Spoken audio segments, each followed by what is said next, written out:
ঘড়ির কাঁটায় ঠিক তখন 8টা বাজে। ছেলে পড়ে বাড়ি এলো আর আমি বললাম, বাবা অনেক দিন হয় না গাছগুলোতে জল দেওয়া হয় না, একটু জল দিয়ে দে। আর দেখো কাণ্ড, আমার একটা গাছে না কি সুন্দর একটা লেবু এসেছে, দেখো কতটা বড় হয়েছে, তাই জন্য তোমাদের সাথে শেয়ার করলাম।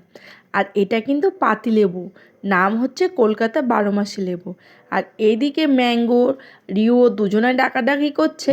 ম্যাঙ্গো একটু ভালো আছে এখন, আর রিও তো বাইরে বেরোবে বলে অস্থির, তাই ও সকাল সকাল একটু বেরিয়ে পড়েছে ঘোরাতে। আর ছেলে নিয়ে এলো পড়ে বাড়ি এসে বাজার। আর যেহেতু আজকে শনিবার, তাই কিন্তু আজকে নিরামিষ। আর আজকে নিরামিষ মেনুতে ছিল মূলো শাক, আর একদম ফ্রেশ একটা কচি বেগুন দিয়ে মূলো শাক করেছিলাম। জানো তো আমি কিভাবে মূলো শাক বানানো শিখেছিলাম?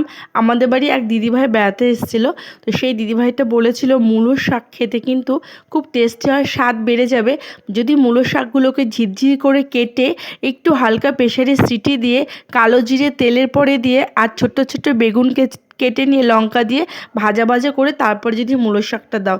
আমি দেখো ঠিক এইভাবে সেদ্ধ করে নিয়েছি, আর এইভাবে নাড়াচাড়া করে কিন্তু মূলো শাক করেছি। এই শাকটা খেতে কিন্তু খুব টেস্টি লাগে। আগে কিন্তু কখনোই মূলো শাক আমি অত ভালোবাসতাম না। আর যখনই তোমরা কোনো কিছুতে টমেটো দেবে, আমি না টমেটোগুলোর দানা ফেলে দিই। আর এদিকে কি হয়েছে বলো তো, আমি ছাদের উপরে গেছিলাম, বাড়ির সামনে মাসিরা এসেছিলো, একটা ছোট্ট কিউট বেবি হয়েছে, তাকে নাচাবে বলে। আর অমনি আমার ননদ লুচি ভাজছিল, আমার হাতে দুটো লুচি ধরিয়ে দিল।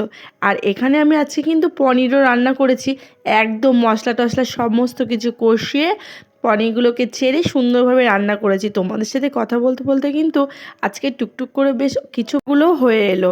আর আমি কিন্তু প্রত্যেক দিনই, প্রায় দিন বলতে পারো, রেগুলার মাছ মাংস ডিম অতটা পছন্দ করি না, মাঝে সাঝে নিরামিষ খেতেও ভালো লাগে, যেহেতু শনিবার তাই কিন্তু আজকে নিরামিষই রান্না করেছিলাম। এদিকে হচ্ছিল আলু দিয়ে, মূলো দিয়ে, বেগুন দিয়ে, ছিম দিয়ে একটা চচ্চড়ি।